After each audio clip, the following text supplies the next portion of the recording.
हाँ, वेलकम। तो एलएलए के 17th वेबिनार में आप सभी का स्वागत है। मैं हूं ऋषभ जैन और आप सभी एक्सक्लूसिव मेंबर्स का इस नए वेबिनार में स्वागत करता हूं। तो चलिए, आज हमारा 17th वेबिनार है, 17 पे लेकिन खतरा नहीं है। और आज हम ऐसे टॉपिक के बारे में बात करने वाले हैं जिसमें अगर आपको इनफ नॉलेज नहीं हो तो वहां पे आपको हो सकता है शायद थोड़ा खतरा हो जाए। हम बात करने वाले हैं इनकम टैक्स कंप्लायंसेस जो कंपनी को करनी पड़ती है, या इनकम टैक्स फॉर एचआर की। अब आप बोलेंगे एचआर और इनकम टैक्स में क्या रिलेशन है, क्या लेना देना है। एचआर और लेबर लॉस तो चलो फिर भी समझ आता है, एचआर और इनकम टैक्स में आखिर क्या लेना देना है। तो जितनी भी कंपनीज है, एस्टेब्लिशमेंट्स है, फर्म्स है, उनको अपने एम्प्लॉइज का टीडीएस डिडक्शन करना पड़ता है, यानी टैक्स डिडक्शन एट सोर्स। और वो डिडक्शन उस एम्प्लॉय की सैलरी के अकॉर्डिंग होता है। हाँ, उसमें बहुत सारे मेथड्स होते हैं, बहुत सारे रूल्स एंड रेगुलेशन हो सकता है कुछ एम्प्लॉयज का डिडक्ट ही नहीं करना पड़े, हो सकता है कुछ फर्म्स जैसे प्रोप्राइटर या पार्टनरशिप फर्म्स में एक लिमिट तक डिडक्ट ही नहीं करना पड़े, लेकिन उसके अलावा बाकी सारे एम्प्लॉयज का ये डिडक्शन करना पड़ता है। और इसकी कैलकुलेशन पेरोल के साथ की जाती है, और फिर इसकी जिस तरह से जीएसटी रिटर्न हर महीने फाइल किए जाते हैं, जिस तरह से पीएफ, ईएसआई, प्रोफेशनल टैक्स के रिटर्न हर महीने फाइल किए जाते हैं, उसी तरीके से टीडीएस के रिटर्न्स भी आपको फाइल करने होते हैं। तो काफी लंबा चौड़ा प्रोसेस है, उसके बारे में हम आज बात करने वाले हैं। और आज की जो हमारी स्पीकर है, वो उनको 10+ ईयर का एक्सपीरियंस है ऑडिटिंग में, इनकम टैक्स में, कंप्लायंसेस में। उसके अलावा वो ब्लॉग्स भी लिखती है, कंटेंट भी लिखती है इंडियन और यूएस ब्लॉग्स के लिए। उन्होंने अपनी रिसेंटली एक कंपनी भी किक स्टार्ट की है जिसका नाम है फाइनल्स, अगर मैं प्रोनाउंसिएशन सही बोल रहा हूं तो। और one of the unique things is, हमारे अभी तक 17 वेबिनार हो गए, ऑलमोस्ट 6-7 महीने से हम लोग डिफरेंट डिफरेंट वेबिनार्स कर रहे हैं, and she is the first female speaker. तो पूरी गर्म जोशी के साथ मैं इनवाइट करना चाहता हूं सीए रोहिणी कुमार का। Welcome to LLA exclusive webinar ma'am. Thanks, Rishabh, and hello, viewers. Thank you for तो that warm welcome.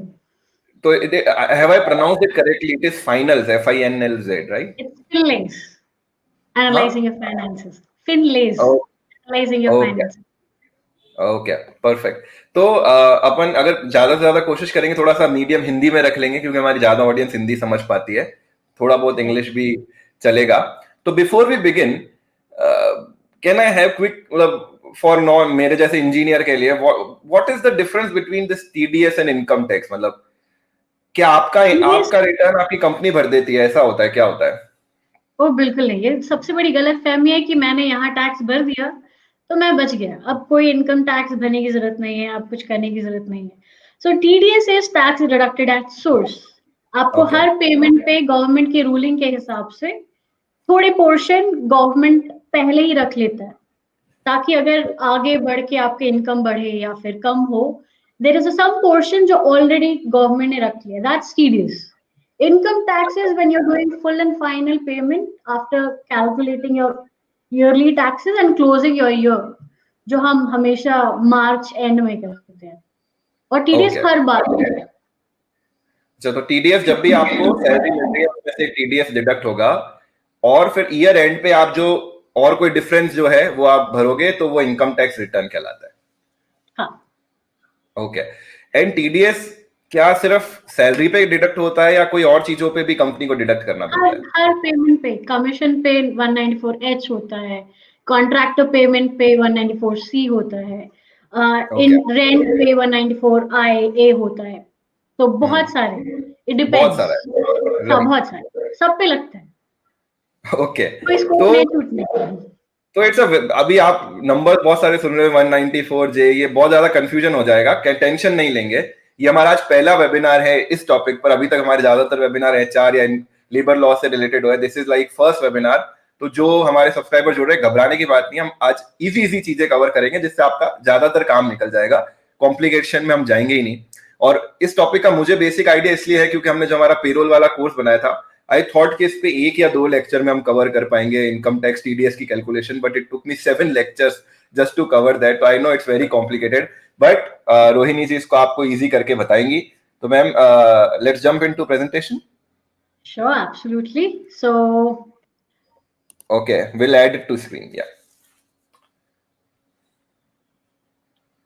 Before jumping into income tax या टीडीएस पे, उधर जाने से पहले let me take you through a few components which conclusion में आपका TDS आता है.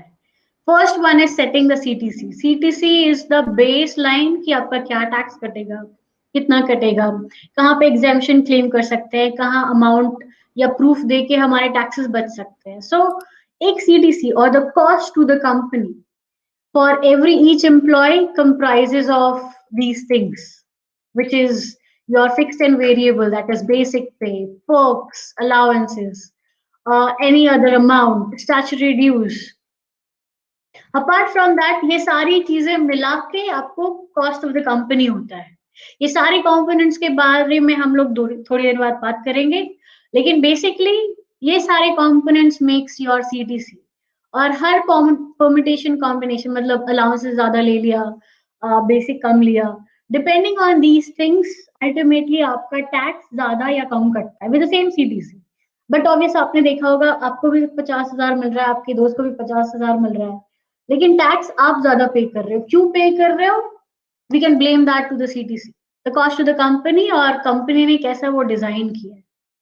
सो before going into these components, I will say code of wages is one of the factors. मतलब code of wages is also determining factor for your CTC, जहाँ पे minimum wages आता है. इसके बारे में मैं बात नहीं करूंगी.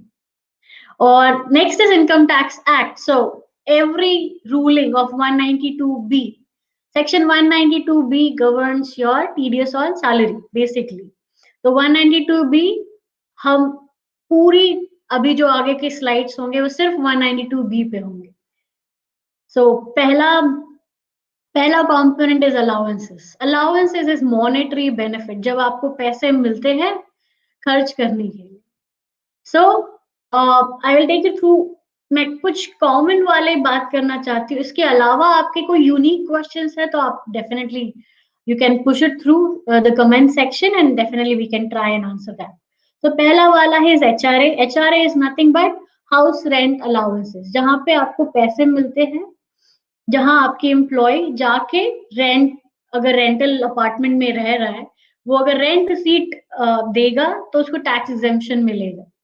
तो नॉर्मल अगर जनरल रूलिंग देखा जाए तो इट्स 50% ऑफ द बेसिक. 50% से ज्यादा आप रख सकते हैं, डेफिनेटली रख सकते हैं, लेकिन आपका टैक्स बेनिफिट 50% पे कट शॉर्ट हो जाता है. 50% of basic is for metro cities, that is Chennai, Mumbai, Delhi, Kolkata. Only यही 4 मेट्रो सिटी डिफाइंड है as per income tax act. आप बैंगलोर ऐड नहीं कर सकते, आप और कोई ऐड नहीं कर सकते अभी. होपफुली जब इनकम टैक्स बदलेगा तो और बाकी के सारे मेट्रो सिटीज भी ऐड हो जाएंगे. 40% for any other city. So these are the ruling. So अगर आपका बेसिक 1 लाख है तो आप 50,000, अगर आप मुंबई में हो तो 50,000 तक एग्जेम्पशन क्लेम कर सकते हो. HRA है तो क्लेम कर सकते हो. और 40% for any other cities like Pune और भुवनेश्वर और any other. So this is only for rental benefit. एक इम्पोर्टेंट चीज है. सो आजकल तो सब गेटेड कम्युनिटी हो गया है, मतलब रेंट, मेंटेनेंस, हर एक चीज, इलेक्ट्रिसिटी सब इंक्लूड हो जाती है. रेंट एग्रीमेंट में एक 50,000 दे देते हैं और सारी चीजें included. So please note, this HRA benefit is only for rental payment and not for maintenance, not for electricity, not for gas, nothing. सिर्फ रेंट पे ही ये एग्जाम्पशन मिल सकता है. ओके. सेकेंड वन, अब मैं थोड़ा ट्रैवल पे चले जाएंगे घर के बाद, बट ऑब्वियस घूमना फिरना तो बनता ही है. So the first one is LTA, that is leave travel allowances. ये वाला कैप्चर करता है when you are travelling with your family in a block of 4 years. Current block is 2018 1st Jan 2018 to 31st December 2021. अगर आप इस 4 साल में कोई भी 2 ट्रिप अपनी फैमिली के साथ लेते हो और वो बिल्स अगर आप अपने कंपनी में सबमिट करते हो तो वो आपको एग्जेम्पशन मिल जाएगा. प्लीज नोट, HRA और LTA आपका कंपोनेंट होना चाहिए एग्जेम्पशन पाने के लिए. सो LTA इज नथिंग बट जब आप ट्रैवल कर रहे हो, आपने बिल्स जमा किए हैं और आप सबमिट कर रहे हो, तो that's LTA. This is 2 trips in a block of 4 years. मतलब 4 साल में सिर्फ 2 ट्रिप आप क्लेम कर सकते हो। सो आप प्लान करके क्लेम कर सकते हो या फिर whatsoever. It's a beautiful concept, but 4 साल में 2 बार ही मिलता है। और एलटीए का एक और अभी नया वाला आया है कोविड के, मैं बस उसको टच करना चाहती हूँ।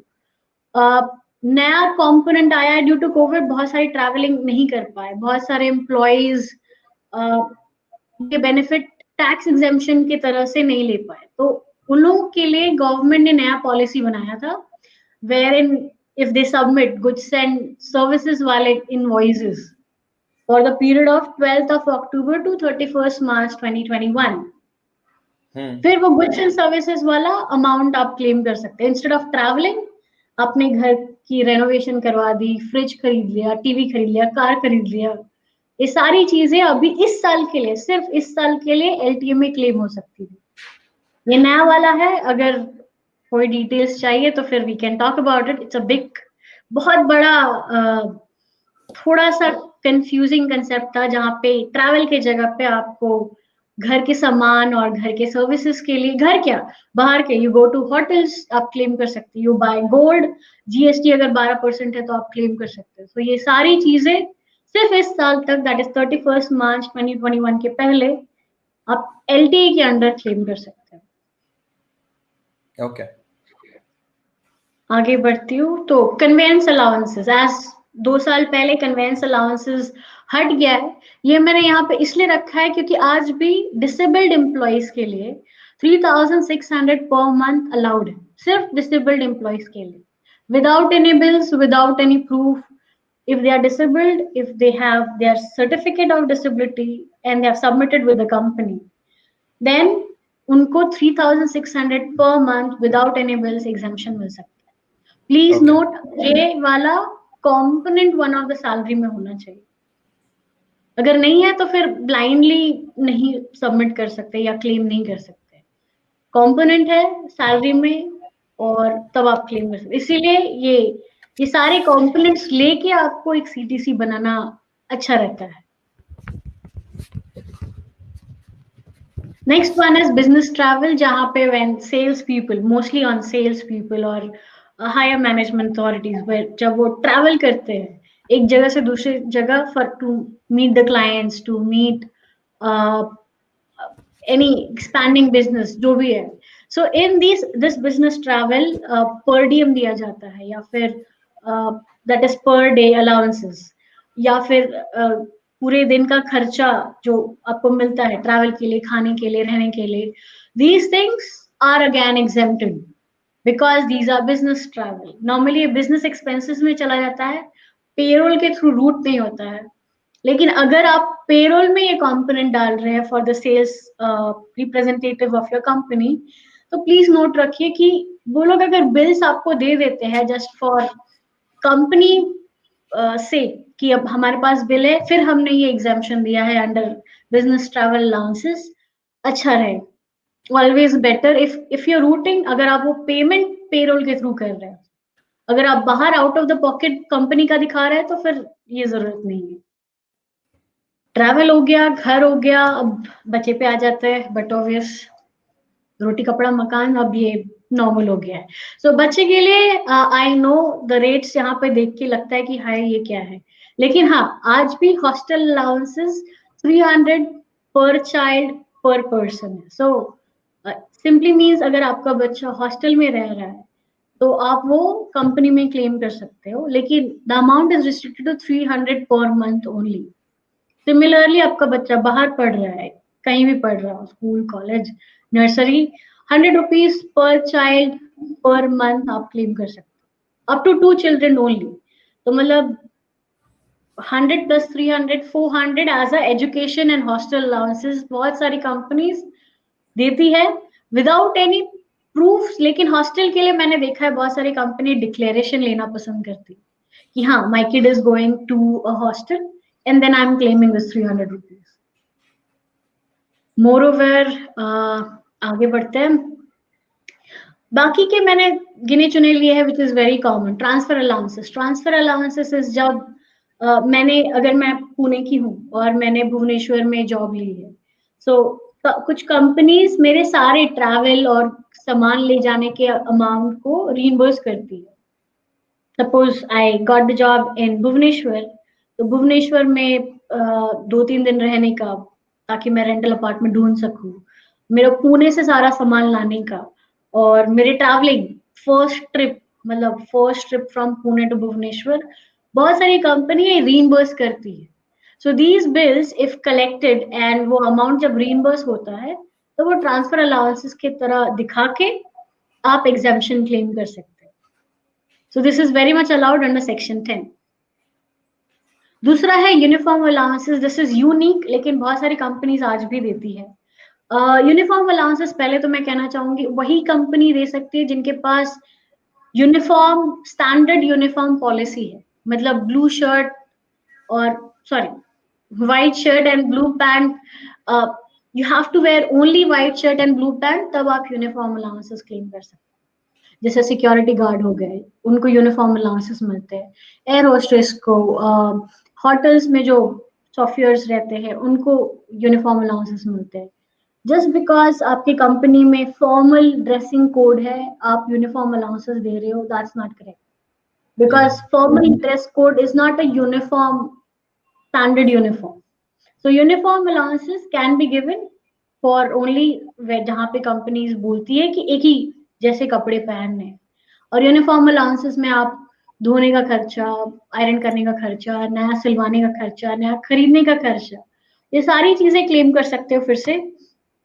लेकिन फिर से अगर आप क्लेम दे रहे हो, any company is giving it, हमेशा बेटर रहता है कि आप एम्प्लॉइज से ये सारे बिल्स जो भी है, या डिक्लेरेशन, इन केस आजकल आयरन के कहीं तो बिल्स मिलते हैं नहीं, तो धोबी के बिल्स की जगह पे आप अगर डिक्लेरेशन अगर सबमिट करवा रहे हो अपने एम्प्लॉय से, वो अच्छा रहेगा।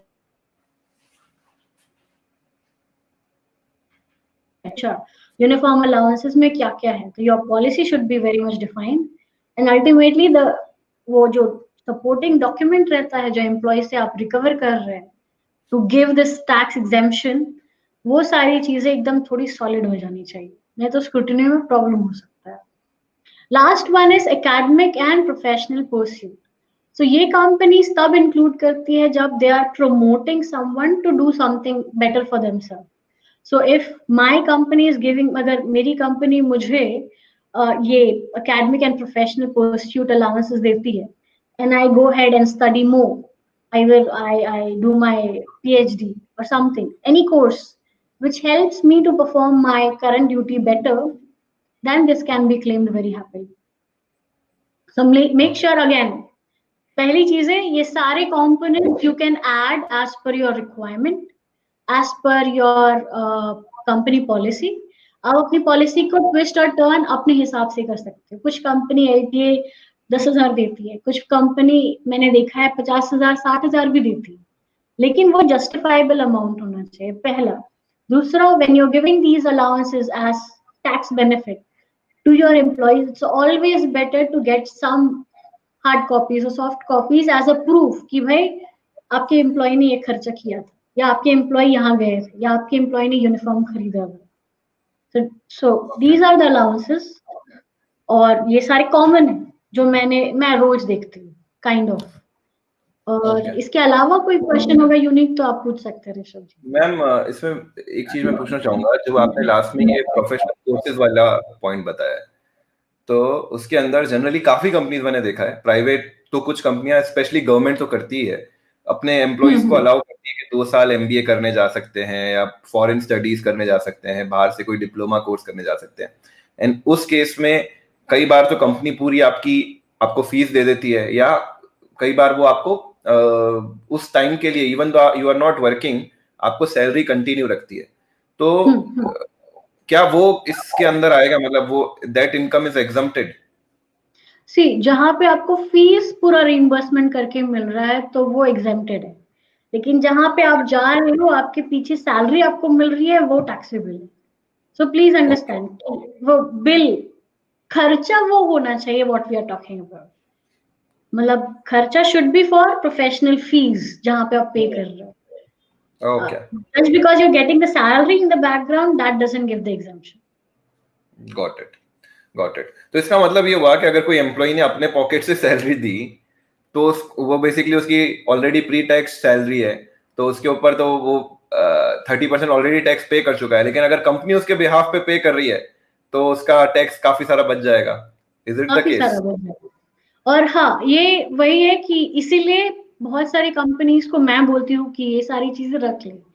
मे बी अगर आपकी 100 एम्प्लॉय की स्ट्रेंथ है, 100 यूज नहीं कर पाएंगे, लेकिन देयर वुड बी 10 पीपल जिनको ये सारी बहुत सारी बेनिफिट्स मिल जाएंगे।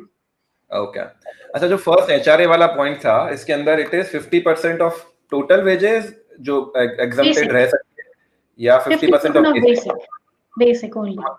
तो अगर मान लो मेरी बेसिक 100 है तो मैं 50 एचआरए मैक्सिमम रख सकता हूँ। वो तो और भी रूल्स है आई नो, बट मैक्सिमम हाँ 50 हाँ, इन मेट्रो। मैक्सिमम 50 आप रख सकते हो। फिर टैक्स एग्जम्पशन कैलकुलेशन का अलग 3-4 हाँ, फॉर्मूला है, वो मैंने यहाँ राइट, इंक्लूड नहीं किया है। Got it. तो इसको मैं एक बार कंक्लूड करना चाहूंगा, जो भी लिसनर्स सुन रहे हैं, एक चीज इसमें नोटिस करिए आप, सारी ए टू जेड। जैसे फर्स्ट एचआरए है, उसके बाद एलटीए है, उसके बाद कन्वेंस अलाउंस, और ये सिर्फ डिसेबल्ड के लिए है, या इवन आप आगे चाइल्ड हॉस्टल अलाउंस ले रहे हैं, या ट्रैवल अलाउंस ले रहे हैं, कुछ कोई भी ट्रांसफर अलाउंस ले रहे हैं, तो आप इसमें नोटिस करिए कि यार इस पे एग्जम्पशन मिल क्यों रहा है। क्योंकि ये सारी चीजें, पहली बात तो एम्प्लॉय के पास रह ही नहीं रही। एचआरए पे जितना वो रेंट दे रहा है वो उसके पास तो रहा ही नहीं। एलटीए उसने एक्चुअल जो खर्च ही कर दिया है एलटीए। ट्रांसफर अलाउंस उसका ट्रांसफर हुआ बेचारे का, तो उसने अपना सारा घर पैक किया, उसके बाद वहां पे कहीं नई सिटी में जाके होटल में रुका, घर ढूंढा, नए घर, और जो भी वहां पे और एक्सपेंसेस किए, खुद का फ्लाइट वगैरह ट्रेवल खर्चा, तो ये सारे कंपनी के बिहाफ पे उसको करने पड़े। तो ऐसे जो भी खर्चे जो आप कंपनी के बिहाफ पे कर रहे हो, ideally they should not be tax. और मेरा जनरली सजेशन ये रहता है कि all these expenses you should not even make part of payroll, क्योंकि उससे बाद में कई बार पीएफ ईएसआई कई चीजों में दिक्कतें आती है, उनको प्रूव करने के लिए फिर आपको इतने बिल्स वगैरह संभाल के रखने पड़ते हैं। Better to give it as a reimbursement. आप एक्चुअल कॉस्टिंग बता दो, अच्छा मेरे ट्रांसफर में मुझे टोटली 1 लाख रुपए का कॉस्ट आया, these are the bills, and company से आप रीइंबर्समेंट ले लो। तो उससे आपका जो पेरोल है उसमें हर महीने आपको अलग अलग कोई अलाउंसेस कभी देना है कभी नहीं देना, ये नहीं करना पड़ेगा। This is my suggestion to all the HR listening. HRA is a genuine component, LTA is a genuine component, but बाकी को आप एज अ रीइंबर्समेंट भी क्लेम कर सकते हो। लेकिन एचआरए एलटी अगर आपका कंपोनेंट नहीं है तो फिर आप उसका बेनिफिट क्लेम नहीं कर सकते। This is a very important point which Rohini D mentions. Am I correct ma'am? लेकिन ऋषभ, यहाँ पे एक और चीज है कि रीइंबर्समेंट के बाद भी असेसिंग ऑफिसर कभी कभी पीछे पड़ जाते हैं कि बताओ प्रूफ कहाँ है। सो हाँ। मैं मानती हूँ कि अगर इसको इंक्लूड करेंगे तो आपका पीएफ एक्सक्लेट हो जाएगा, ये सब मैं मानती हूँ, कॉस्ट बढ़ जाएगा, लेकिन बैकग्राउंड में प्रूफ संभाल के रखना बहुत जरूरी है। अगर आप right, so there are many companies, payroll company जो, तो आप सॉफ्ट कॉपी रखो या हार्ड कॉपी रखो, लेकिन प्रूफ जरूर रखो, प्रूफ जरूर बिकॉज रखो। कब प्रूफ करना पड़े तब पता नहीं चले। So it's right, better to 5 साल तक के लिए कीप प्रूफ रखना पड़ता है ना शायद इनकम टैक्स में, 7 years आई गेस, 5 या 7 years, I don't no. 8 years, 8 years। 8 years, okay, 8 years के लिए। ठीक है मैम, लेट्स कंटिन्यू। ओके, इसके बाद जाते हैं हम नॉन मॉनेटरी बेनिफिट्स पे, परक्विजिट्स। बहुत बड़ा सेक्शन है ये, लेकिन मैंने again I have tried to bring the most common ones together. देखते हैं। पहला वन है हाउस अकोमोडेशन, जहां पे पहले हमने एचआरए देखा, जहां पे कंपनी आपको पैसे दे रही है और बोल रही है तुम अपना रेंट ढूंढ लो, मैं तुम्हें रेंट के पैसे दे रहा हूँ, दैट्स एचआरए। यहाँ पे आपको कंपनी घर ढूंढ के दे रही है और बोल रही है आप यहाँ रह लो, मेरा मतलब कंपनी ने लीज लिया है, you use it free of cost, कोई पैसे देने की जरूरत नहीं, आप यूज कर लो, that's your house accommodation perk. The calculation is very simple. 15% for of your calculated salary, उसका फॉर्मूला थोड़ा अलग है। कैलकुलेटेड सैलरी जहां पे पॉपुलेशन 25 लाख से ज्यादा है, और जहां पॉपुलेशन 10 लाख से 25 लाख है, then it's 10% of your salary, calculated salary. और जहां पॉपुलेशन 10%, 10 लाख से कम है, it's 7.5% of your calculated salary. ये ऑटोमेटिकली कैलकुलेट हो जाता है, प्लीज नोट कीजिएगा। जहां पे आपको हाउस अकोमोडेशन पर्क मिला है, वहां पे आप एचआरए क्लेम नहीं कर सकते। दो बेनिफिट इनकम टैक्स के हिसाब से गलत है। तो आपको फ्री में घर मिल रहा है तो आप एचआरए क्लेम नहीं कर सकते। आपको HRA मिल रहा है तो फ्री में घर क्लेम नहीं कर सकते। तो जो भी कंपनी ये अपनी CDC बनाएंगी या फिर ये बेनिफिट अपने एम्प्लॉय को देंगी, तो प्लीज नोट कि HRA कंपोनेंट से हटा दीजिएगा, या फिर यहाँ पे उनको रेंटल अपार्टमेंट करके रखिएगा। You have a agreement, I mean अगर कंपनी लीज कर चुकी है तो वो, अगर आप HRA रखना ही चाहते हैं तो आप एग्रीमेंट कर लीजिए अपने एम्प्लॉय के साथ कि आप भाई इतना रेंट दे देंगे, फिर वो HRA में क्लेम चला जाएगा, शिफ्ट हो जाएगा और HRA क्लेम कर सकता है। तो दो बेनिफिट एक साथ नहीं होनी चाहिए।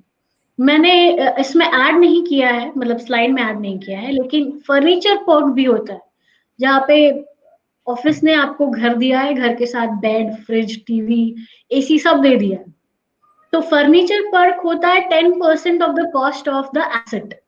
बेड का अगर 10,000 का बेड है तो उसका 10%, 1,000 Perk.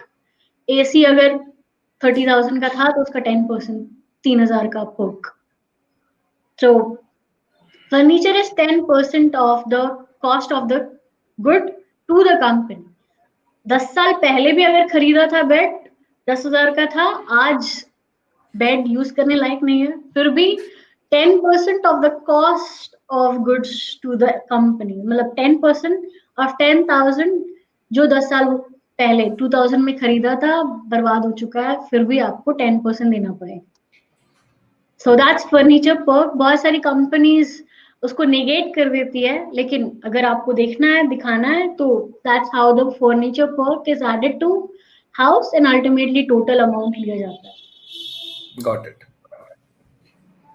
Going ahead, motor car, ये बहुत कॉमन है, बहुत सारी कंपनीज देती है।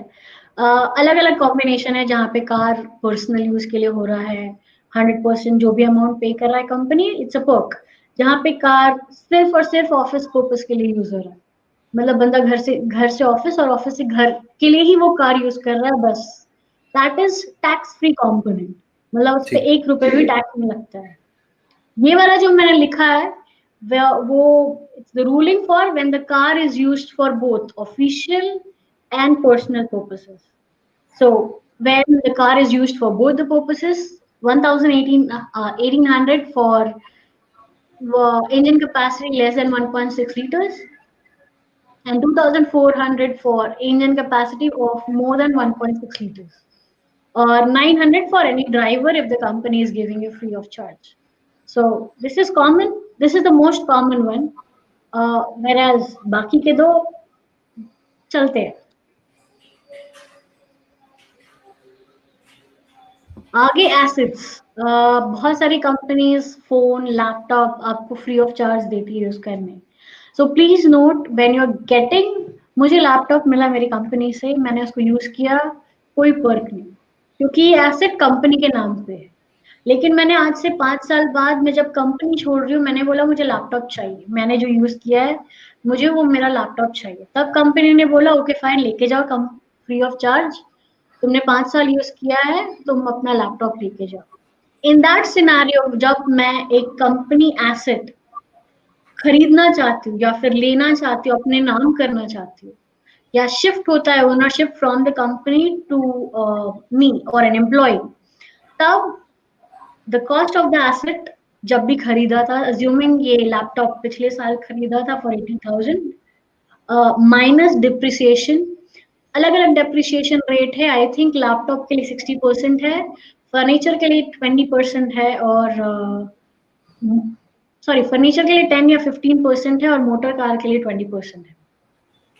सो डेप्रिसिएशन एट WDV, मतलब diminishing value and not on flat value, depreciation or any amount recovered by me. So 80,000 minus assuming आता है मेरा 8,000 या 16,000 आता है depreciation under this assuming. So 80,000 minus whatever the amount, that जो balancing figure रहेगा, that is my perk value. When the asset, I'm buying the asset from my company. जैसे motor car, कुछ लोगों को मोटर कार फ्री में मिल जाती है, after 10 साल आपने काम किया, वो कार यूज किया, and after 10 years when you're moving out, a company, the employee wants to buy the car, and then this calculation will fall in place. लेकिन जब तक यूज कर रहा है तब तक ये सारे पर्क्स नहीं रहेंगे. When I am using my companies laptop, my companies phone, my companies car, perks not required. But जब मैं छोड़ रही हूँ, मुझे खरीदना है, तब ये पर्क एक्टिवेट होता है. फूड, तो बहुत सारी companies free food, free beverages देती है, या फिर बहुत सारी कंपनी सोडेक्सो कूपन या free meal card, HDFC meal card, ICICI meal card देती है. सो इसका कैलकुलेशन मैं हमेशा ऐसे ही निकालती हूँ एज पर इंडस्ट्री प्रैक्टिस. तो 50 रुपीज पर मील एग्जाम्पशन है एज पर लॉ. आपका अगर 60 रुपए का थाली था, तो 50 रुपए माइनस 10 रुपए टैक्सेबल पर्क हो जाएगा. So 50 rupees. So when you are giving a prepaid card or Sodexo coupon, मैं normally companies को बोलती हूँ कि follow this rule. 50 rupees into 2 meals per day, that is 100 rupees for a day, into 22 working days, that is minus Saturday and Sunday. So 2,200 is your perk, non-exempted perk value. इसमें exemption मिल जाएगा. आप मील card में हर महीने 2,200 डाल दो, and ultimately वो employ swipe करेगा restaurant में या फिर ग्रोसरी शॉपिंग में या फिर घर के दाल चावल के लिए. वो सारी चीजें वो कार्ड संभाल लेगा, because it's a meal card. Meal card normal जगह पे स्वाइप नहीं होगा. Very very good rule of banks. H D F C, ICICI या सोडेक्सो कूपन जो कार्ड होता है, वो आप नॉर्मल जगह पे स्वाइप ही नहीं कर सकते. So this 2,200 the employee has to use on foods, grocery items and घर का चाय, चावल, दाल, चावल, आटा. So that is 2,200 for you, and that's how normal calculation happens. If you are working for 26 days, you can pay 2,600. That is Saturday working. Moving ahead, gifts. So बहुत सारी company gifts, awards देती है. In those scenario, when the gift is in cash or convertible cash, मतलब card या check में दे रही है, which can be easily converted into cash, that is 100% taxable. 1 रुपए भी आपको अगर कैश में गिफ्ट मिल रहा है, या आप अपने एम्प्लॉय को 1 रुपए भी कैश में गिफ्ट दे रहे हो, दैट इज टैक्सेबल. लेकिन gift in kind, that is fridge दे दिया, टीवी दे दिया, कूपन दे दिया, शॉपिंग कूपन्स दे दिया, so that is exempted up to a limit of 5,000 rupees. अगर आपने एक फ्रिज दिया जो 6,000 का था, तो 5,000 एग्जेम्पशन चला जाएगा अंडर सेक्शन 17(2), और 1,000 would be your perk, gift perk. So cash, simple rule है, कैश पूरा टैक्सेबल है. Kind, that is voucher, card, कुछ भी हो, 5,000 तक नॉन टैक्सेबल है, उसके बाद टैक्सेबल है. ESOP is employee stock option purchase, जहाँ पे कंपनी अपने सिस्टर कंसर्न की या फिर हेड मास्टर कंपनी अपने शेयर्स एक एम्प्लॉय को एज ए गिफ्ट देती है. In that scenario, ESOP perk will activate. ESOP perk का कैलकुलेशन इज वेरी इंपॉर्टेंट. ये बहुत सारी कंपनीज यूएस की शेयर्स इंडिया में दे रही है एम्प्लॉयज को.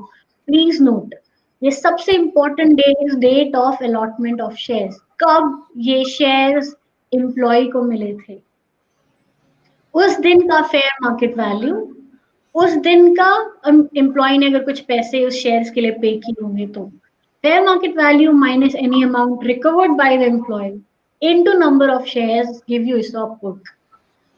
ये डेट ऑफ अलॉटमेंट तब इम्पोर्टेंट हो जाता है जब आप कन्वर्ट कर रहे हो यूएस शेयर्स को इंडियन पर्क वैल्यू में. So please note the conversion date, the fair market value date, or the fair market value or the conversion currency conversion rate should be taken, और वो उस दिन का होना चाहिए जब आपको आपने एक्चुअली एम्प्लॉय को शेयर दिए हैं. So that's your ESOP perk. Loan perk, जहाँ पे कंपनीज अपने एम्प्लॉयज को फ्री में कुछ पैसे देती है to build a house, to buy a car, to for a marriage purpose, that is personal loan. So in those scenarios, जब कंपनी आपको एक लमसम अमाउंट दे रही है और फिर आपसे कुछ दिनों बाद रिकवर करेगी या फिर नहीं रिकवर करेगी, आपके सैलरी से कटता जाएगा as a EMI. In those scenario, this is called a loan perk. Loan perk is simple where, or the perk calculation is simple where SBI rate, SBI हर साल 1 अप्रैल के आसपास एक अपने रेट चार्ट देता है फॉर पर्क कैलकुलेशन। वो rate आपके normal SBI loan rate से डिफरेंट होगा। प्लीज, ये बहुत बड़ा कंफ्यूजन है। बहुत सारे क्लाइंट वापस आते हैं, बोलते हैं पर्क मुझे एसबीआई में 12% में मिल रहा है पर्सनल लोन, आपने 16% क्यों लगाया? तो प्लीज अंडरस्टैंड, एसबीआई का रेट यहाँ पे जो मैंने लिखा है वो नॉर्मल रेट नहीं है। वो वाली रेट है जो एसबीआई स्पेसिफिकली सिर्फ पर्क कैलकुलेशन के लिए देती है। So SBI rate interest minus any amount of interest paid by the employee, if that is your interest value. तो ये normally हमेशा कंपनी फ्री में देती है, तो कोई इंटरेस्ट चार्ज नहीं करती है। तो any SBI rate value is your perk value as a loan perk calculation. Last one is other. बहुत सारी कंपनी बहुत सारे फैसिलिटीज देती है, gas, electricity, helper, water, house hold purposes, जो भी है, ये सारी अमाउंट जो भी है ये 100% टैक्सेबल, इसमें कोई बेनिफिट नहीं मिलता। So these are the perk value, these are the calculation, and these are the tax exemption which we are talking about. Got एक छोटी चीज before Rishabh takes me for any questions is ये सारे taxable value of perk will form part of your form 16 as an annexure that is called as form 12BA, जहाँ पे सारे taxable perk एक के नीचे एक दिखाए जाते हैं। So please understand whenever you're giving these benefits, आपको फॉर्म 16 में भी दिखाना जरूरी है। Over to you Rishabh. Okay, forms की मैम बात करेंगे, फॉर्म 16, 12 क्या क्या होता है, मतलब ये इस पे अपन बात करते हैं। बट ये वाला ये तो काफी कॉम्प्लिकेटेड हो गया, इसमें मैं क्वेश्चन इजी बना के क्वेश्चन पूछता हूँ। मान लीजिए कोई कंपनी ने एक लीज पे घर लिया है, मान लो 1 लाख रुपए पर मंथ पे, जो भी, और वो उसने अपने डायरेक्टर को या अपने कोई एक सीनियर मैनेजर को वो घर रहने के लिए दे दिया। तो अब इस केस में कंपनी ने तो वो एक्सपेंस क्लेम कर लिया 1 लाख रुपए का, तो कंपनी के तो टैक्सेबल इनकम में से वो कम हो गया amount. How it is added to employee's income, और कैसे पता चलेगा कि इस पे भाई कितने रुपए पे टैक्स देना है एम्प्लॉय को? तो एम्प्लॉय एज बोला, अज्यूमिंग कि वहां जिस एरिया में, सपोज आपने चेन्नई में आपका डायरेक्टर है, आपने घर दे दिया, फ्री में दे दिया, कुछ पैसे नहीं लिए। तो डायरेक्टर को जब आपने दिया, वो कंपनी क्या बुक्स में दिखा रही है, आपने सही बोला, लेकिन because someone is the employee is getting a free benefit out of the company, so वहां पे 15% of the salary, adjusted salary calculate होके that 15% would be a perk value. Okay, तो मान लो उस मैनेजर की 1 लाख रुपए सैलरी है, तो उसको 15,000 रुपए कॉस्टिंग, मतलब उसके पर्क लगेगा, और वो 15,000 रुपए उसकी टैक्सेबल इनकम में ऐड हो जाएगा per month. Okay okay, even though company ने वो 1 लाख रुपए में क्लेम किया है, मतलब वो 1 लाख रुपए में रेंट किए, बट उस एम्प्लॉय को 15,000 ही लगेंगे। Is it the case? That's the beauty of this. इसीलिए तो मोटर कार जब आपको मिली है, कंपनी लीज लिया होगा 50-60 हजार पे, पेट्रोल खर्चे होंगे 10-15 हजार के, और शॉफर को भी 20,000 का सैलरी, सब मिला के कम से कम 1 लाख के ऊपर का खर्चा दे रहे हैं, लेकिन पर्क वैल्यू सिर्फ आपको 1800 या 2,400 ही लग रहे हैं। So that's the benefit of these non monetary benefit. Oh very interesting. Okay okay, और तो ये जितने भी ये क्या? पर्क्स हैं, जैसे शॉफर वाला हो गया, कार वाला हो गया, हाउस वाला हो गया, ये सारे मेरी नॉर्मल टैक्सेबल इनकम में ऐड हो जाते हैं। मान लो कंपनी से मुझे 10 लाख टैक्सेबल इनकम मिल रही है, तो उसमें ये सब चीजें ऐड हो जाएगी एनुअल में। हाँ, जितने आप बेनिफिट्स दे रहे हो उतने सारे धीरे धीरे ऐड होते जाएंगे। Okay, got it. अच्छा, आपने गिफ्ट वाला बताया, तो दिस इज 5,000 पर मंथ और per year? Per year, per annum. तो कई सारी कंपनियां ऐसा देती है, जैसे आपने इतना सेल कर दिया तो आपको ये बड़ा गिफ्ट, ये टीवी, ये वो, वो क्या टैक्सेबल हो जाता है? तो टैक्सेबल हो जाता है, ऐड करते करते टैक्सेबल हो जाता है। सो अज्यूमिंग आपको पहली बार 2,500 का कोई गिफ्ट मिला, अज्यूमिंग, फिर कुछ महीने बाद आपने फिर से एक्सेल किया, आपको 1,000 और मिल गया, लेकिन फिर कुछ महीने बाद आपने किया, फिर आपको 5,000 मिल गया, सब मिला के आपका ऑलरेडी 10,000 के आसपास पहुंच गया। तो anything above 5,000 is a taxable component, simple. Okay, got it. So, what do you suggest? मतलब how it's आप इतनी सारी companies को consult करते हैं. What is the general practice? Do most big companies give these kind of perks? देना very चाहिए? Much, Is it beneficial? It's definitely beneficial. आपको एक रेंटल अपार्टमेंट 1 लाख की जगह पे सिर्फ 15,000 का मिल रहा है, क्यों नहीं? Okay. Okay. और ये सारी चीजें मैंने नॉर्मली एज अ जनरल देखा है कि हायर हायर जितने डेजिग्नेशन हायर जैसे बढ़ते जाता है, ये सारी चीजें ऐड होती जाती है। तो आपने सही Got कहा, it. आपने एग्जाम्पल भी सही लिया, डायरेक्टर से ही शुरू होती है। लेकिन हाँ, फूड वाला हो गया या फिर गिफ्ट वाला हो गया, I've seen nowadays many of the company, I think most of the companies give food because this is 2200 तक exempt है, और घर में अगर थोड़ी मदद भी हो जाती है तो कंपनी इंक्लूड कर देता है। समझ गया. ठीक है मैम. अच्छा, एक जस्ट खुराफाती दिमाग का क्वेश्चन. कंपनी ने लीज पे लिया, अपने डायरेक्टर को दे दिया वो घर रहने के लिए या गेस्ट हाउस दिखा के, लेकिन वहां पे डायरेक्टर और उसकी फैमिली रह रहे हैं. व्हाट इफ नहीं दिखाया? What if how it's like tracked? I guess it's impossible. Car ले ली, डायरेक्टर की यूज आती है, लेकिन कंपनी उसको एक्सपेंस में क्लेम कर रही है, डायरेक्टर नहीं कर रहा है कुछ भी. Just how it's tracked in you? Track तो नहीं करते ना, सी अल्टीमेटली जब तक स्क्रूटिनी ऑडिट नहीं होगा तब तक पता नहीं चलेगा। Even to in be very audit, it's like almost impossible to track. मतलब घर इम्पॉसिबल जाके टू तो नहीं ट्रैक। देखेंगे कौन रह रहा है. नहीं, कभी कभी अगर आप देखोगे बहुत सारी कंपनीज अपनी स्टॉक ऑडिट भी करती है, एसेट ऑडिट भी करती है, तो Okay. तब पकड़े जा सकते हैं। मतलब ये कंपनी ने 10 प्रॉपर्टी दिखाई है कि उन्होंने खरीदा है, उसका मेंटेनेंस के खर्चे दिखा रहे हैं, उसके ये सारी चीजें खर्चे दिखा रहे हैं। जिस दिन ये ऑडिटर्स वो घर पहुंच गए और फिर यहाँ पे एक फैमिली दिख रही है, तब हाँ, कौन आंसर करेगा? समझ सी गया. ट्रैक करना इम्पॉसिबल है, वो मैं भी जानती हूँ, आप भी जानते हैं, और आई एम वेरी श्योर बहुत सारे लोग जानते हैं। लेकिन Right. जब कभी कभी गलत गलती से गलत टाइम पे, कहा जाता है ना, गलत जगह हाँ. गलत टाइम पे थे, तो वो Right. वाला चलता है आपको। गलती से ऑडिट हो गया, गलती से वो बंदे वहां चले गए, और फिर एक फैमिली को देख के पूछा आप कौन, और फिर आ गया डायरेक्टर का नाम, 10 साल से रह रहा है, तो वो और टैक्स बेनिफिट जो उसने 10 साल से बचाया था, हम्म. वो उसको कितने पेनाल्टी और प्रोसिक्यूशन के साथ देना पड़ेगा, वो हम दोनों जानते हैं। Right. So, for that benefit, and always a company should never entertain, in my opinion, they should always be Got it. truthful. तो 1 लाख नहीं दिखा रहे, 50,000 तो दिखाई। Got it. There are some questions are coming. I am just asking my audience कि थोड़ा सा wait कर लीजिए. वेबिनार के एंड की तरफ we will take all of your questions. अभी let's move on, I guess. Okay, next ones are other payment. पहले डिस्क्लेमर दे रही हूँ कि I am only talking about the tax component of these. पहला is gratuity and bonus. Gratuity rule बहुत simple है। Gratuity जब पहली बार इंट्रोड्यूस हुआ था, मैं तो नहीं थी तब, लेकिन हाँ, ग्रेचुटी जो इंट्रोड्यूस हुआ था वो इसलिए इंट्रोड्यूस हुआ था ताकि वो एक एम्प्लॉय को एक कंपनी में 5 साल तक पकड़ के रख सके।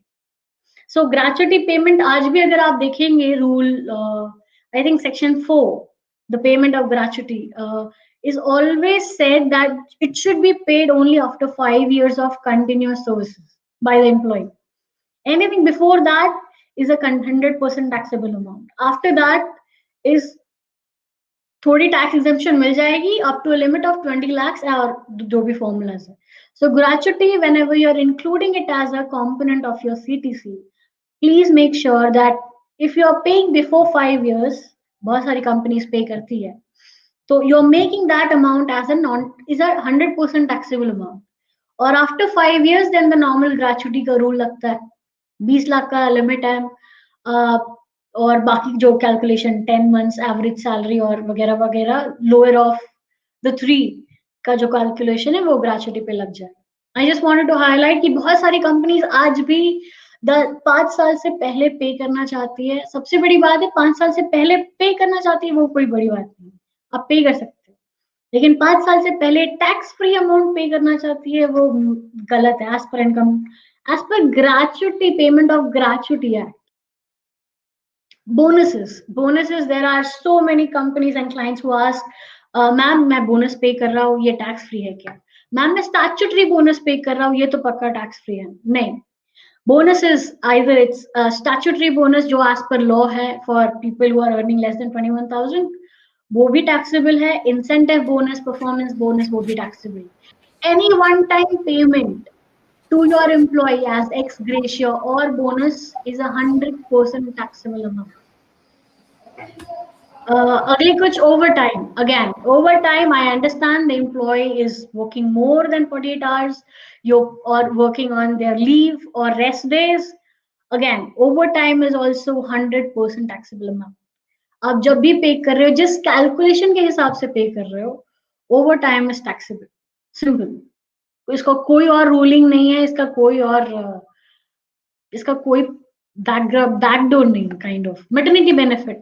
The most common questions which I get here is maternity benefit. मैं salary कम कर दूं क्या? वो she's on a leave for 6 months. Can I reduce the salary 50%? No, these are not allowed. As per Maternity Benefit Act, also आप salary कम नहीं कर सकते, tax benefit काट नहीं सकते. If she's submitting your allowances का जो bills है या फिर perks के जो bills है, she's submitting during her maternity period also, that is also allowed. So this lady who is gone for a maternity leave will get her 100% salary, can claim all the benefits which she is eligible for, and will pay requisite taxes. She doesn't get the tax benefit just because she's on a maternity. और last वाला provident fund and pension combined. हम सबको पता है कि हमारा कुछ amount government के पास है एज अ पीएफ और पीपीएफ और जो भी हमने अकेले वॉलंटरी डाला है. तो this for EPF, focusing on EPF, that is company's cost or employees cost, वो 5 साल के बाद अगर विड्रॉ किया है तो नॉन टैक्सेबल है. 5 साल के पहले अगर विड्रॉ किया है तो वो 100% टैक्सेबल अमाउंट है. सो प्लीज ये सारी चीजें मैंने सिर्फ इसलिए हाईलाइट करनी चाहिए क्योंकि ये कहीं ना कहीं आपके सीटीसी में आ ही जाता है और प्रोविडेंट फंड तो डेफिनेटली आ जाता है. और बहुत सारे लोग कंफ्यूज रहते हैं कि यहाँ पे टैक्स बेनिफिट मिल जाए. मैं अगर प्रोविडेंट फंड कंपनी से निकलते समय निकाल लूंगा तो मुझे टैक्स बेनिफिट मिल जाएगा. नहीं, द प्रोविडेंट फंड का टैक्स बेनिफिट 5 साल के बाद किक ऑफ होता है और 5 साल from the day of contribution. आपने 5 साल किसी और कंपनी में काम किया वो दैट डजंट मैटर. 5 साल जिस दिन अगर 2015 में मैंने पीएफ 10,000 डाला था तो मैं 2020 के बाद ही निकाल सकती हूँ as a non taxable benefit. तो ये तो हो गया, यही सारी चीजें बतानी थी मुझे टैक्स रिलेटेड कंप्लायंस के ऊपर. ओके, और तो आगे बढ़ती हूँ ऋषभ. श्योर. ओके, ये सर्कल मेरा फेवरेट सर्कल है क्योंकि मैं डेली बात करती हूँ क्लाइंट सब इसी सर्कल पे. सो आपने सीटीसी अपना बना लिया, आपने अप्रैल में एक अपना पोर्टल खोल लिया. So declaration is where the employee knows the CTC structure और एम्प्लॉय बता रहा है कि वो इस साल क्या क्या करेगा. प्रपोज्ड इन्वेस्टमेंट्स, एलआईसी, वो एलटीएल लेगा, एचआरए लेगा या नहीं लेगा. ये डिक्लेरेशन फेज बहुत ही इंपॉर्टेंट है फॉर द नेक्स्ट 9 मंथ. जब एक कंपनी ने ये सारे डिटेल्स लिए, उस एक एम्प्लॉय के प्लान्ड डिटेल्स लिए और उस हिसाब से वो अपने टैक्सेस कैलकुलेट करके अगले 9 महीने के लिए एम्प्लॉय का टीडीएस काट रहा है under section 192B. So this declaration forms base of your TDS for the next 9 months. हमने सीटीसी देखा, अब एम्प्लॉय ने वो सीटीसी देख के डिक्लेयर किया है कि ये सारी चीजें वो करेगा इस साल और फिर हम आगे बढ़ेंगे. तो ये 9 महीने तक ये चलता रहा. डिक्लेरेशन के बेसिस पे आपने टीडीएस काटा, हर क्वार्टरली आपने उस बेसिस पे टीडीएस रिटर्न भरा और फिर हम पहुंच गए प्रूफ सबमिशन पीरियड पे. प्रूफ सबमिशन इज जब डिक्लेरेशन से हम शिफ्ट होते हैं प्रूफ सबमिशन पे और प्रूफ सबमिशन में आप सारे एक्चुअल डॉक्यूमेंट सबमिट करोगे. मतलब मैंने बोला था कि मैं 10,000 रेंट पे करूंगी, लेकिन अब पे किया नहीं किया दिसंबर में मेरी कंपनी को पता चला. जब दिसंबर में मेरी कंपनी ये सारे प्रूफ मुझसे ले रही है तो it's taking all the proof from me, HRA, LTA, मैंने फूड कूपन नॉर्मली कंपनीज नहीं लेती क्योंकि वो बैंक से रिलेटेड है, लेकिन कौन सा कहाँ पेट्रोल रीइंबर्समेंट और जो भी रीइंबर्समेंट आपने कंपोनेंट डाला है, एकेडमिक रीइंबर्समेंट, सो वो सारी चीजें प्रूफ लेके कंपनी अपने पास रख रही है और उस हिसाब से टैक्स एडजस्ट हो रहा है। अगर मैंने बोला था 10,000 लेकिन मैंने सिर्फ इन्वेस्ट किया 5,000, तो मेरा टैक्स अप चला गया। मैंने बोला था 10,000 लेकिन मैंने प्रूफ्स आपको 20,000 के दिए हैं, तो मेरा टैक्स लो चला गया। तो Jan Feb and March is basically your existing month. जब आप एक्सेस या शॉर्टेज जो भी था आप एडजस्ट करते हो to get you the tax computation for March. आपके मार्च में आपका जीरो बैलेंस होना चाहिए, ना ही रिफंड दिखना चाहिए एटलीस्ट कंपनी की तरफ से, अनलेस एंड अनटिल एम्प्लॉय ने कुछ लास्ट मिनट कुछ एक्स्ट्रा कंट्रीब्यूशन या लास्ट मिनट पे कुछ एक्स्ट्रा अमाउंट नहीं पाया होगा। तो March should be your zero pay, that simply means your calculation should not show a refund, not show payment. मार्च के बाद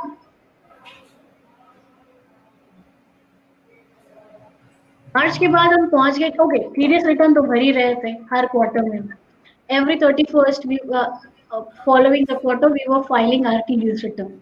TDS return से ज्यादा इम्पोर्टेंट है लास्ट वाला TDS रिटर्न दैट जो हम मार्च के बाद भरते हैं, क्योंकि उसमें आपके annual salary of your employee, your all the exemption, all the allowances, section 10 का पूरा बाइफिकेशन आजकल आपको हर रिटर्न में भरना पड़ता है। So that return is your quarter 4 return, which is lengthier, a bit complex, लेकिन सारी अमाउंट सही होनी चाहिए। Pan name and Aadhaar of your landlord should be submitted, और जो भी आपने सबमिट किया है वो सारी चीजें की होनी चाहिए हर कॉलम और रो में।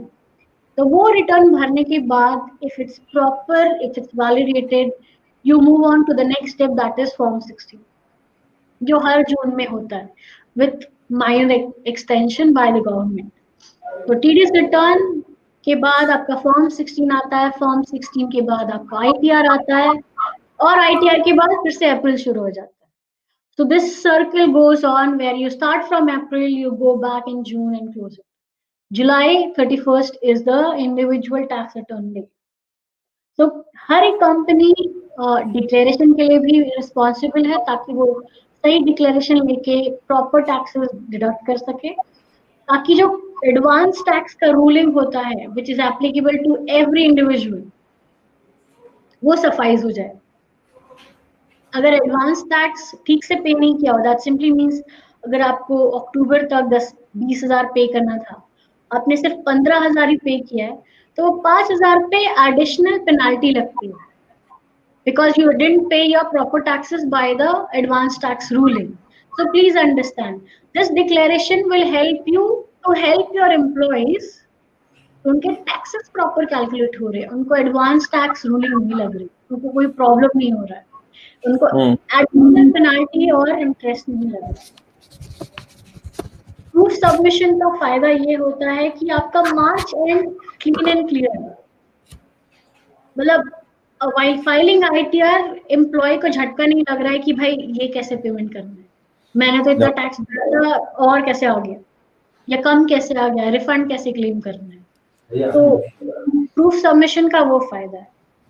उसके बाद तो टीडीएस रिटर्न तो है ही very important. Every company who is paying a salary deducting TDS on it must file a TDS return, और वो भी प्रॉपर।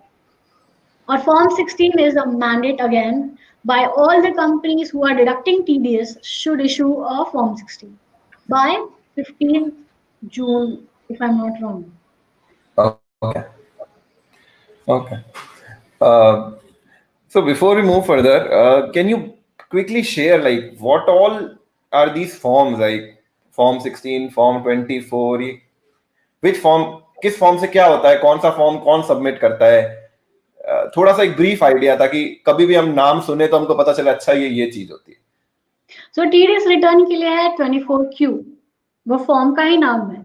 वो हर साल कंपनी एक गवर्नमेंट जो भी रूलिंग या चेंजेस लाए इनकम टैक्स के हिसाब से, वो एक यूटिलिटी देता है और which you can download from any of the government site. Form ठीक है। नंबर 24 आपने जब भी सुना तो वो आपके टीडीएस रिटर्न पे आ गया। तो ये which is हर equal एम्प्लॉय का अलग अलग to- करना पड़ता है या पूरी कंपनी का एक फॉर्म होता है ये? पूरी कंपनी का एक ही फॉर्म होता है। ओके। सबसे अच्छी बात है कि सारी चीजें कंसोलिडेट कर लो और एक टीडीएस रिटर्न भर लो। ठीक है। सैलरी का अलग रहता है, दैट इज फॉर्म 24Q, और बाकियों का अलग रहता है, दैट इज फॉर्म 26Q। वो उसके बारे में हम तो बात कर नहीं रहे हैं, लेकिन फॉर्म 24Q सुना तो 192B सैलरी बस, और कुछ नहीं, ठीक है। उसमें कुछ ठीक है। और एक्स्ट्रा नहीं आता है। ठीक है। फॉर्म 16 हो गया। फॉर्म 24Q आपने जब ट्रेसेस साइट पे अपलोड किया है एनएसडीएल में, तो फिर दैट गिव्स यू अ ब्रीफर, जहाँ पे आप ऑटोमेटिक, अब पहले तो कंपनी जनरेट करती थी फॉर्म 16, अब तो वो काम भी चला गया, ठीक कंपनी है। की तरफ से गवर्नमेंट हैंडल करती है। तो एक बार आपने फाइनल Q4 टीडीएस रिटर्न भर दिया तो उससे automatically form 16 part A part B दोनों गवर्नमेंट से ही जनरेट हो जाएगी। वो ठीक है। जनरेट हुआ, आपका डाउनलोड पर्सन होगा, मतलब the signing authority of the company sign करेगा वो टीडीएस सर्टिफिकेट पे, जो आजकल नॉर्मल लॉगिन से हो जाता है, इजी साइनिंग, वन गो सारे फॉर्म साइन हो गए। और फिर वो एम्प्लॉयज को भेजना है, इधर आप ईमेल से भेजो, अगर आप किसी पोर्टल, अपने पेरोल पोर्टल लिया है या बनाया है तो पोर्टल पे अपलोड करो।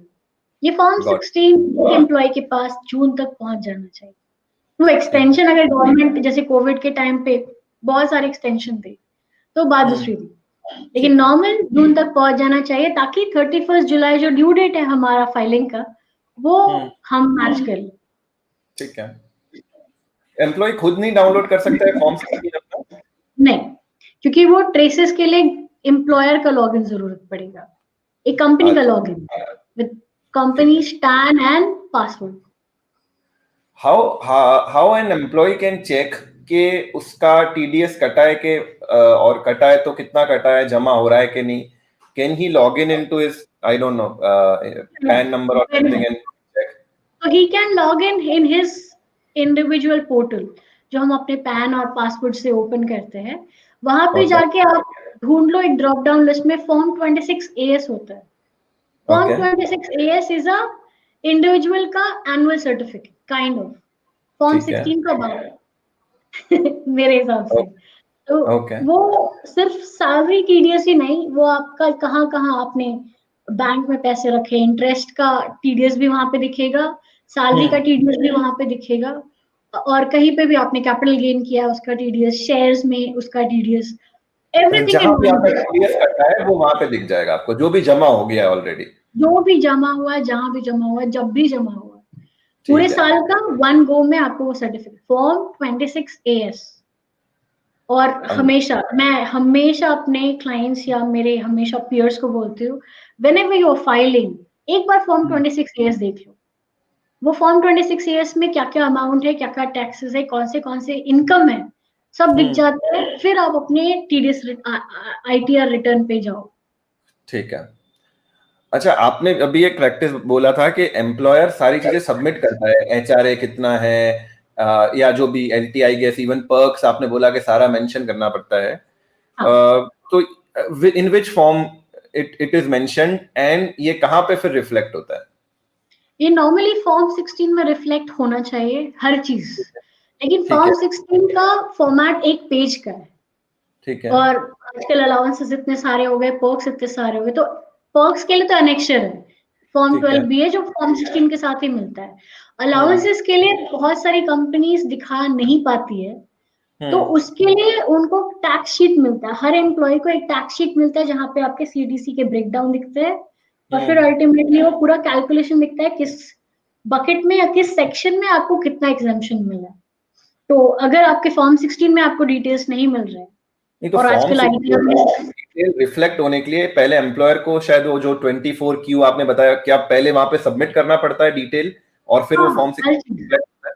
यस। ओके। अब ओके। टीडीएस रिटर्न वो पहले 1-2 साल पहले आई थिंक सिंपल था मेरे हिसाब से, ठीक है। लेकिन अब बहुत कॉम्प्लेक्स हो गया, क्योंकि बहुत सारे कॉलम्स ऐड हो गए और बहुत सारे ओके। प्रूफ, जैसे एचआरए के लिए pan name and address mandatory है अगर आप 1 लाख से पहले ऊपर कर रहे हो, और ये ओके। सारी डिटेल्स आप टीडीएस रिटर्न में भरने वाले हो।